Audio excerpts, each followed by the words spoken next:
ঈশানীকে ছাড়া ঘরটা জানো তো বড্ড বেশি খালি খালি লাগে। সকালবেলা এত বেশি তাড়াহুড়োর মধ্যে থাকি যে কোনো রকমে ঘুম থেকে উঠেই তারপরে বেরিয়ে যাই বলতে মেয়েকে ওই রেডি করানোর ব্যাপার থাকে। রেডি করিয়ে ওর জন্য টিফিন বানিয়ে ওকে খাইয়ে দাইয়ে স্কুল বাসে করে তুলে দিয়ে চলে আসি, আর তারপর বাড়ি এসে রুমের বাকি কাজগুলো কিন্তু গুছিয়ে রাখি। হেই এভরিওয়ান, গুড মর্নিং। কেমন আছো সবাই? হোপ কি সবাই তোমরা অনেক ভালো আছো, সুস্থ আছো। অনেক দিন পর একটা ডেলি ব্লগ নিয়ে এসেছি তোমাদের সামনে। সকাল সকাল গিয়ে আগে মেয়েকে স্কুলে দিয়ে এসেছি, মানে আমি ব্রাশটাও আজকে করিনি। প্রচণ্ড মেঘলা ওয়েদার ছিল, কারণ বাড়ি থেকে প্রায় 2 কিলোমিটার আমাকে স্কুটি করে যেতে হয়, তারপরে মেয়েকে স্কুল গাড়িতে মানে বাসে তুলতে পারি। যার কারণে সকালবেলা একটু কোনো রকম রিস্ক না নিয়ে তাড়াতাড়ি করে মেয়েকে আগে স্কুলে পৌঁছে দিয়ে এসেছি। পৌঁছে দিয়ে এসে তাই অর্ধেক রাস্তা যখন আমি ফেরত আসছিলাম দুধের প্যাকেট নিতে নামলাম একটা দোকানে, তো তারপর দেখছি বৃষ্টি। ওখানে বেশ কিছুক্ষণ ওয়েট করলাম, কাটালাম, তারপরে বাড়ি এসেছি। যাই হোক, মেয়েকে স্কুলে পৌঁছাতে পেরেছি।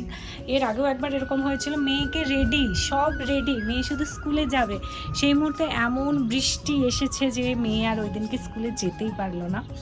তো তার জন্য আজকে আর কোনো রকম রিস্ক নিইনি, মেয়েকে আগে দিয়ে এসেছি স্কুলে। তো যাই হোক, তারপরে বৃষ্টি চলছিল।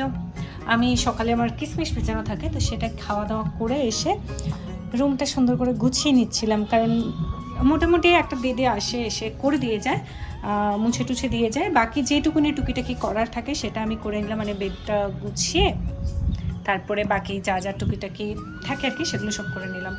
করে এখন যাবো নিচে। চলো তোমরা পুরো ভিডিও দেখতে থাকো, আশা করছি তোমাদের অনেক অনেক ভালো লাগে। আর হ্যাঁ, মেয়েকে আবার আনতে যাব। নিচে যাওয়ার আগে মনে হলো যে না, একবার ওপরে যেটুকুনি কাজ আর একটু বাকি রয়েছে সেটা করে নিই। মানে আজকে সকালবেলা যখন বেডটা আমি ঠিক করছিলাম তখন জানো তো আমার চোখে পড়েছিল যে ধুলো জমেছে, মানে এই যে বেডের সাইডে যে জিনিসগুলো রয়েছে সেগুলোতে ধুলো জমেছে। তাই ভাবলাম যে একটু ভালো করে পরিষ্কার করে নিই। সেই তো কিশমিশ খেয়েছি, আর একটু পরে গিয়েই না হলে তারপরে বাকি খাবারটা খাবো। বাকি খাবার কি সেটা তোমরা দেখলে জাস্ট হাসবে। যাই হোক, সেটা তোমাদের সাথে শেয়ার অবশ্যই করব। তার জন্য হচ্ছে আগে যেটুকুনি জায়গায় নোংরা জমেছিল সেই জায়গাগুলো ভালো করে ক্লিন করে নিচ্ছি। ক্লিন করে তারপরে হচ্ছে নিচে যাব। কি বলো তো, ঈশানী একবার চলে এলে না, ওর সাথে খেলতে খেলতে বা ওর সাথে কথা বলতে বলতে এমনভাবে সময় পার হয়ে যায়, আর এইসবে তখন একটুও মন লাগে না, বিশ্বাস করো। জাস্ট সবে মাত্র স্নান করে এলাম, তোমাদের না একটা জিনিস আমি দেখাতে চাই। দেখতে পাচ্ছ, নো মেকআপ, মানে আমার স্কিনের মধ্যে এই মুহূর্তে কোনো রকম কোনো মেকআপ নেই, তারপরেও তোমরা জাস্ট ন্যাচারাল গ্লোটা দেখতেই পাচ্ছ। আর সত্যি কথা বলতে আমার স্কিন এত বেশি অয়েলি হয়ে যায়, যার কারণে স্কিনের মধ্যে প্রচুর পিম্পল হয় গরমকালে। তো তার জন্য না, যাতে না এবারেও সেম প্রবলেম আমাকে ফেস করতে হয়, তার জন্য আমি আগে থেকেই কিন্তু আমার ফলো আপ সেশন ছিল, সেখানে আমার স্কিনকে ভালো করে অ্যানালাইসিস করি এবং আমার প্রবলেমের কথাটা জানাই। একটা দেখতেই পাচ্ছ কিট হচ্ছে পাঠিয়েছে, নিউ কিট, যেটা আমি কন্টিনিউ ইউজ করছি। আর তোমরা দেখতে পারো স্কিনের মধ্যে একটাও পিম্পল নেই, মানে আমার হয় না এরকম কোনো বছর গেছে যে পিম্পল হয়নি স্কিনের মধ্যে গরমকালে আর প্রচণ্ড পরিমাণে স্কিন অয়েলি হয়ে যায়, সেসব কোনো প্রবলেম নেই। তোমরাও যারা গরমকালে একদম পারফেক্ট একটা স্কিন কেয়ার খুঁজছো, তারা তোমরা অবশ্যই কিওরে যেতে পারো। কিওরে আমার ফলো আপ সেশন ছিল, সেখান থেকেই আমার জন্য কিটটা যেহেতু পাঠিয়েছে, আমি তো বেস্ট রেজাল্ট পেয়েছি, তাই আমি তোমাদেরও সাজেস্ট করবো তোমরাও একবার কিওরে ভিজিট করতে পারো। গিয়ে তোমরা তোমাদের স্কিনকে ভালো করে অ্যানালাইসিস করতে পারো এআই অর্থাৎ আর্টিফিশিয়াল ইন্টেলিজেন্সের মাধ্যমে। তোমাদের স্কিন অনুযায়ী তোমাদেরকে ওখানে তারপরে প্রোডাক্ট রেকমেন্ড করবে। আর হ্যাঁ, ওখানে কিন্তু কোনো রকম ডক্টর চার্জেস লাগে না, একদম ফ্রিতেই ডক্টর তোমার স্কিনকে ভালো করে অ্যানালাইসিস করে তোমার ব্যাপারে বেশ কিছু সিম্পল কোয়েশ্চেন করে লাইফস্টাইলের ব্যাপারে। তো যাই হোক, তোমরা যারা পারচেস করতে চাচ্ছ প্লে স্টোর থেকে ডাউনলোড করবে। ডাউনলোড করার পরে তোমাদের স্কিনকে অ্যানালাইসিস করা হবে এআই অর্থাৎ আর্টিফিশিয়াল ইন্টেলিজেন্সের মাধ্যমে। লগ ইন করার পরে তারপরে ডক্টর তোমার স্কিন অনুযায়ী তোমাকে প্রোডাক্ট রেকমেন্ড করবে। যারা প্রোডাক্ট পারচেস করতে চাচ্ছ, আমার কুপন কোড কণিকা100 অবশ্যই ইউজ করো, তাহলে কিন্তু তোমরা ছাড় পেয়ে যাবে। আর হ্যাঁ, প্রোডাক্টগুলি একটা না মানে অলমোস্ট 3 মাস তো চলেই যায়। যদি 2200 টাকার রেজিমটা ইউজ করো, খুব ভালো রেজাল্ট পাবে, আর সেটাও তাড়াতাড়ি। তো যাই হোক, লিঙ্ক ডেসক্রিপশন বক্স এবং কমেন্ট বক্স দুই জায়গাতেই দেওয়া রয়েছে। জানো তো, আমার এই রুমটা না প্রায় সময়ই বন্ধ থাকে, তবুও জানি না কোথা থেকে এত বেশি নোংরা উড়ে উড়ে এসে ঢুকে। মানে একটু আধটু জানালা খোলা হয়, একটু না, মানে সকালবেলা থেকে যেইটুকুনি জানলা খোলা হলো একদম দুপুর পর্যন্ত জানলাটা খোলাই থাকে। তো তো ততক্ষণের মধ্যে জানি না কোথা থেকে নোংরা চলে আসে। মোটামুটি তুমি সপ্তাহে ২-৩ দিন মানে ছাড়াই, একদিন ছাড়া, সপ্তাহে ২-৩ দিন না, মানে ২-৩ দিন ছাড়াই সপ্তাহে তোমাকে মিনিমাম ২ বার করে ঘর পরিষ্কার করতে হবে, মানে এক্সট্রা যে জিনিসগুলো আছে সেগুলো মুছতে হবে। আগে যেমন ছিল কি যে প্রতি রবিবার করে মুছতাম, তাতে না হয় না জানো তো, আরও বেশি দেখি ধুলো মানে জমে জমে গেছে। আর যতই বলো ঘরটা তো অনেক শখের এই রুমটা, তো যার কারণে সবসময় চেষ্টা করি একটু ক্লিন রাখার, যাতে একটু মানে যদি ধোলা জমে দেখতে একটুও পারি না, মানে বড্ড বেশি কষ্ট হয়। যাই হোক, এই দেখো আমার পুরো রুমটা কিন্তু একদম গোছানো কমপ্লিট হয়ে গেছে। এবার নিচে যাব ব্রেকফাস্ট করার জন্য। ভাবলাম তোমাদের সাথেও একবার আমার এই রুমটা ভালো করে শেয়ার করে দিই।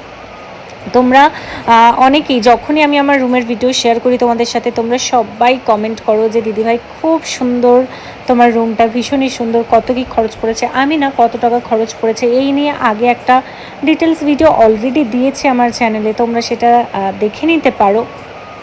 তো বাইরে জানো তো আমার যে বাকি যে ইচ্ছেটা তোমাদের একটা মিনি ব্লগে আমি দেখিয়েছি, যে টাইলস কিনতে গেছি। এই যে দেখো এদিকে টাইলস প্লাস হচ্ছে বাথরুমের যে কোমোড সব কিছু চলে এসছে, ওগুলো সব হচ্ছে দোতলাতে, বাকি যেটুকুনি জায়গাতে কাজ বাকি রয়েছে সেগুলো আর কি ফিটিংস করাবো। আমার খুব ইচ্ছা যে আমার উপার্জন দিয়ে আমি দোতলাটা মনের মতো করে সাজাবো, আর সেটাই করছি একটু একটু করে। রুমটা তোমাদের দাদাভাই আমাকে গিফট করেছে, এর পরের বাকি দায়িত্ব আমি নিয়েছি। জানি না কতটা কি করতে পারবো, তোমরা সাথে থাকলে অবশ্যই পারবো। তো এই যে দেখতে পাচ্ছ আমাদের কিন্তু ফল সিলিংয়ে অলরেডি লাইটের ডেকোরেশন করা হয়ে গেছে, মানে যেখানে যা লাইট বাকি ছিল দোতলাতে পুরো ছাদ পর্যন্ত সব জায়গাতেই কিন্তু লাইট আমরা হচ্ছে করে নিয়েছি, লাগিয়ে নিয়েছি। এইবারে শুধু ওয়ালে কালার এবং যেখানে যে টাইলস বসানোর আছে সেগুলো সব করে নিলে কিন্তু মোটামুটিভাবে পুরো ঘরটা কমপ্লিট হয়ে যাবে। তারপরে বাইরে তো কালারের একটা ব্যাপার আছেই, তো বাইরের কালারটা ভাবছি একেবারে বর্ষার শেষে বা যদি সম্ভব হয় তাহলে বর্ষার আগে, মানে 1-2 মাসের মধ্যেই। জানি না কতটা কি করতে পারবো। তো কালার করে নিলে না লাইটগুলো একটু আলাদা রকমভাবেই খেলে আর কি, দেখতে ভালো লাগে। যাই হোক, আর এই হচ্ছে আমাদের জমিতে, দেখতেই পাচ্ছ সকাল থেকে এমন মেঘ বৃষ্টি এরকম একটা ব্যাপার হয়ে আসছে যে রোদ দিতেই পারলো না। সমস্ত যে এতগুলো ধান আর কি, আমাদের এই যে যতগুলো ত্রিপল দেখছো সবগুলোই আমাদের ক্ষেতের ধানগুলোকে একদম চাপা দিয়ে দিয়ে ঢেকে রেখেছে, যাতে না বৃষ্টির জলে ভিজে যায়। আর মেঘটা এমনই উঠেছে দেখে মনে হচ্ছে যে জাস্ট এইমাত্রই বৃষ্টি আসবে। তারপরে দেখো নিচে চলে এসছে, এই যে কালকে রাত্রে থেকে ভিজিয়ে রেখেছিলাম কিছু শুকনো খেজুর আর সাথে হচ্ছে কাজু। তো এইগুলো দিয়েই এখন পায়েস বানাবো, তার জন্য দেখো কয়েকটা হচ্ছে বীজ বের করে নিচ্ছি। ঈশানী এলে পরে ঈশানী একটুও যেন তো দুধের জিনিস খেতেই চায় না, ওকে জোর করে 1-2 চামচ খাওয়াবো, ও তো ওর বেশি খাবেই না, বমি করে ফেলবে, মানে ও একটু দুধের জিনিস পছন্দ করে না। আমি দেখো কাজু আর খেজুরগুলোকে ভালো করে ছাড়িয়ে মিক্সিতে ভালো করে পেস্ট করে নেব। পেস্ট করার পরে এই যে দেখো দুধ এনেছিলাম, যখন ঈশানীকে ছাড়তে যাই তোমাদের বললাম না যে দুধের প্যাকেট কিনতে নেমেছিলাম, তো এখন সেই দুধটাই হচ্ছে ভালো করে গরম করে নেব। বেশ কিছুটা রেখে দেবো, কারণ এতটা তো লাগবে না, অল্প একটুই বানাই পায়েসটা। কারণ কি খেজুরের পায়েস বাবার খাওয়া যাবে না, কারণ বাবার হচ্ছে হাই প্রেশার, আর মায়ের যেহেতু সুগার, তাই মায়েরও কিন্তু খাওয়া যাবে না। আমি এইদিকে মানে ভিডিও অন করেছি, মা বুঝতে পারেনি, মা আমাকে দেখাতে এসছে যে হলুদটা দেখো কেমন, যতই হলুদ দেই কিছুতেই কালার হয় না, কী যে করি, এরকম হলুদ খেতেই ভালো লাগে না। তো ওইটাই আর কি মা বলছে, আর আমি শুনছি আর হাসছি। দুধটা দেখো ভালো করে এখানে ছেঁকে তারপরে হচ্ছে গিয়ে গরম করে নেব, আর পায়েসটাও বানিয়ে নেব। আর গরম করতে মানে আমি পায়েস বানাতে এসেছি তখন ওই যে মেঘের জন্য না ইলেকট্রিসিটি চলে গেছে, যার জন্য আমি পেস্টও করতে পারিনি। অনেকক্ষণ অপেক্ষা করার পর এখানে পটল নাড়ছিলাম, তারপরেই হঠাৎ করে মানে আজকে পটলের তরকারি হবে, আর ওইদিকে দুধটা বসিয়েছি। তো এটা করতে করতেই হঠাৎ করে দেখছি কারেন্ট চলে এসছে। তখন মা আমাকে বলছে যে তোমাকে করতে লাগবে না, তুমি যাও আগে ব্রেকফাস্ট করো, কারণ ঘড়ির কাঁটাতে অলরেডি 10:30 বাজে আর মেয়েকে একটু পরেই আনতে যাব। তো বলছে তুমি খাবে কখন, এরকম একটা ব্যাপার। আর সত্যি কথা বলতে বেশিরভাগ দিন দুপুরবেলা মাই রান্না করে, কারণ কি আমি ব্যস্তই থাকি দুপুরবেলাটা। তোমরা তো জানোই আমার দুপুরবেলা, তোমাদের সাথে যারা আমার চ্যানেলে ডেলি ফলো করো তারা তো দেখেইছো যে আমি দুপুরবেলা করে রিলস ভিডিওগুলো আপলোড করি, তাই ওগুলো শ্যুট করা এডিট করা এই কাজগুলো থাকে। রাত্রেবেলাটা চেষ্টা করি আমি রান্না করার, বাট দুপুরবেলা বেশিরভাগ দিনই মাই করে। মা বলে যে না তুমি কাজ করো, আমি করে নিচ্ছি। তো তার জন্য দুপুরবেলাটা বেশিরভাগ দিন মাই করে। মানে খুব ভালো আর কি, সব দিক থেকে ভীষণভাবে আমাকে সাপোর্ট করে। আর তার জন্য ওনা বিশ্বাস করো এই ঘরটাকে আমার ভীষণভাবে নিজের ঘরই মনে হয়। আমার কখনো মনে হয় না যে আমি কেন এই ঘরের জন্য কোনো কিছু করতে যাব। হ্যাঁ, আমি কাজ সেভাবে একটা পারি না। আর এইদিকে দেখো পায়েস কিন্তু রেডি। কাজ সেভাবে একটা পারি না, মানে করার সুযোগ হয়ে ওঠে না। তবে চেষ্টা করি যে বাকি যেগুলো মানে ছেলের একার ওপর দায়িত্ব রয়েছে, মানে আমার বরের একার ওপরে, সেই দায়িত্বটাকে অর্ধেক করে নেওয়া। তো যাই হোক, খাওয়া দাওয়া করে এখন ঈশানীকে আনতে যাব, বেরিয়ে পড়েছি। ওকে আনতে যাওয়ার জন্য এই স্কুটিটা নিয়েছিলাম, তোমাদের সঙ্গে মিনি ব্লগ শেয়ার করেছি, বাট ডেলি ব্লগে বা লং ভিডিও শেয়ার করিনি। যখন এই স্কুটিটা নিই আমি ঈশানীকে ভর্তি করার জাস্ট কয়েকদিন 3-4 দিনের মধ্যেই স্কুটি নিতে হয়েছিল, কারণ কি প্রায় 2 কিলোমিটার পথ আমাকে যেতে হয় ঈশানীকে দেওয়ার জন্য, নিয়ে আসার জন্য। তো ঈশানীকে দেখো ফাইনালি নিয়ে নিয়েছি, মানে অনেকটা এসে আমি ওয়েট করছিলাম, তারপর ঈশানীর গাড়ি আসতে ঈশানীকে নিয়েছি। আর ঈশানী তো এত খুশি, মানে খুশি খুশি মনে স্কুলে যায়, খুশি খুশি মনেই একদম বাড়ি আসে। প্রচুর হ্যাপি হয় যদি ওকে আমি আনতে যাই বা আমি দিতে যাই।